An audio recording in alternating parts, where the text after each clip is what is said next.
మీకు ఓ అద్భుతమైన విషయం తెలుసా? గిజిగాడు అనే పక్షి సాధారణంగా గూటిని చెట్టు కొమ్మలకు తూర్పు వైపునే కడుతుంది. అది కాలువల నీటిపైన వేలాడే కొమ్మలకు, లేదా చిటారు కమ్మున ఊగిసలాడే తీగలకు, లేదా సన్నటి కరెంటు తీగలకు కడుతుంది. దీనికేదో వాస్తుశాస్త్రం తెలిసి కాదు. ఇలాంటి నిర్మాణం అది దాని అవసరం. అది దాని ప్రాణం తన్ను తను కాపాడుకునేందుకు ఇలా చేస్తుంది.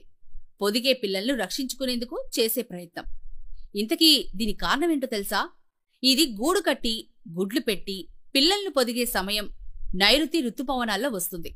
అందువల్ల నైరుతి ఋతుపవనాల్లో పడమర లేదా దక్షిణం వైపున గూడు కడితే ఆ సీజన్లో వచ్చే గాలులు, వర్షాలకు ఆ గూడు చెదిరిపోతుందని తూర్పు వైపున గూడు కట్టి గూడుని ఈశాన్య దిక్కున లోపలికి పోయి మళ్లీ బయటకొచ్చేందుకు దారి పెట్టుకుంటుంది. వర్షాలు, గాలుల నుంచి రక్షణ కోసమే ఈ గిజిగాడు పక్షి ఈ పని చేస్తుంది. చూశారా ఎంత అద్భుతమైన జ్ఞానాన్ని సృష్టికర్త ఆ పక్షులకు ప్రసాదించాడో? ఈ గూటిని మగపక్షి కొడుతుంది. 20 రోజుల్లో కట్టగూడు కోసం దాదాపు 500 సార్లు పుల్లా ఈనెల కోసం తిరుగుతూ ఉంటుంది. మొదట ఆకుల మధ్యలో ఉండే ఈనెలను వేరుచేసి కొమ్మల తీగలకు కడుతుంది. 7 నుంచి 20 సెంటీమీటర్ల పొడవైన ఈనెలను మొదట వేలాడతీసి ఆ తరువాత దాని చుట్టూ గడ్డిపోచలతో గూడు కడుతుంది.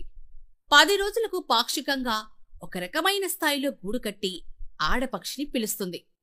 అది వచ్చి చూసి అంగీకారం తెలిపితేనే ఫైనల్ గా కూజా ఆకారంలో గూటిని పూర్తి చేస్తుంది.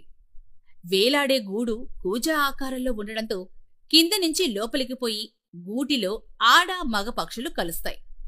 గుడ్లు పెట్టిన 17 రోజులకు పొదుగుతాయి. ఈ కాలంలో మగపక్షే ఆహారం తెచ్చిపెడుతుంది.